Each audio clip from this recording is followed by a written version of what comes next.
तिथे गेलो ना, तिथे गेलो अवस्था खूप बेकार होती. अहो, एवढे चांगले लोक, सगळे लोक तिथं मसाजला आले. हे हो, त्यातलं दुःख सोडून माझ्याकडे आले. माझं दुःख इतकं भयानक होतं. बाजूला ठेवून तिथं आले. ह्यांना काही नाही.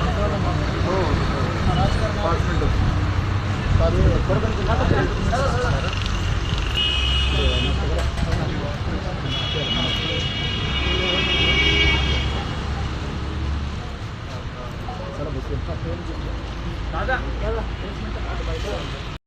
दीदी, जालन्यातील निषेध मोर्चामध्ये, आक्रोश मोर्चामध्ये सहभागी झालात, काय सांगाल, काय नाव? आमची मागणी हीच आहे की मागील मोर्चामध्ये जसं तुम्ही मोठ्या संख्येने आमच्या पाठीमागे आहात, आमच्या कुटुंबासोबत आहात, तसेच कायम आमच्या सोबत राहा. न्याय मिळूच तर नाही तर आमच्या पुढील वाटचालीसाठी सुद्धा आम्हाला तुमची गरज पडेल. काय मागणी आहे मुख्यमंत्र्यांकडे तुमची? मागणी हीच आहे की आम्हाला न्याय पाहिजे आणि तो लवकरात लवकर मिळाला पाहिजे.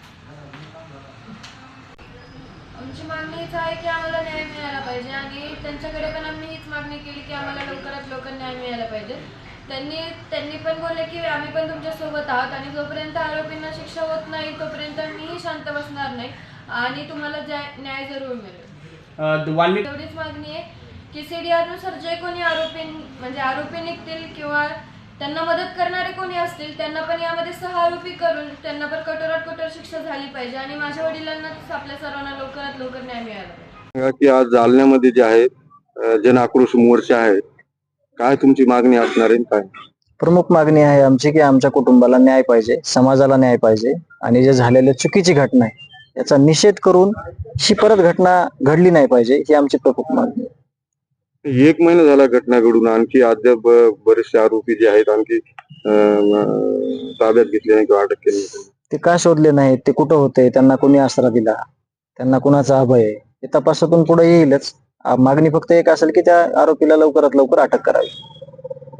धनंजय मुंडे म्हणाले की माझा काही संबंध नाहीये, मात्र देखील सुरेश धस आणि हे देखील आक्रमक झालेले की राजीनामा घ्यावा. सुरेश आपल्या धनंजय मुंडे माझा काही संबंध नाही, तुम्हाला काय वाटतं, राजीनामा द्यावा की? तपासातून कळेल ना ते संबंध कुणाचा आहे काय. म्हणजे कुणी काय म्हणलं तर विषय नाही ना, की तपास चालू आहे ना, सगळा तपासावर सगळ्यांचा विश्वास आहे ना.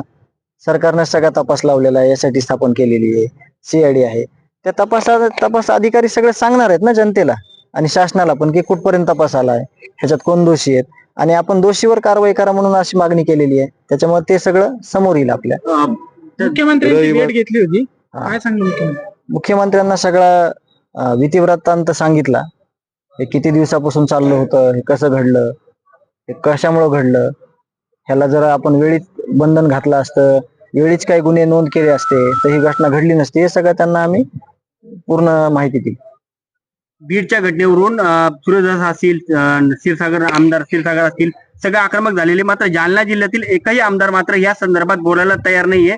मात्र काय वाटतं मला या संदर्भात? याचं कारण मी कसं सांगणार, याचं कारण मी कसं सांगू शकतो की त्यांचं काय मनात आहे त्यांच्या.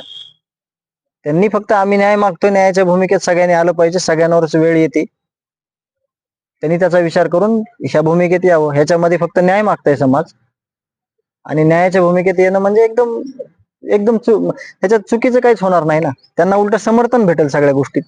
तुम्ही न्याय आज अन्याय देशमुख कुटुंबावरच झाला नाही, उद्या कोणावर पण होऊ शकते आणि आमची तीच मागणी आहे की आम्हाला न्याय द्या आणि आमच्या भूमिकेत सहभागी व्हा. मराठा क्रांती मोर्चाकडून सर्व आमदार, खासदार किंवा सर्व राजकीय नेत्याला निमंत्रण दिलेले आहे आजच्या मोर्चाला सामील व्हा म्हणून.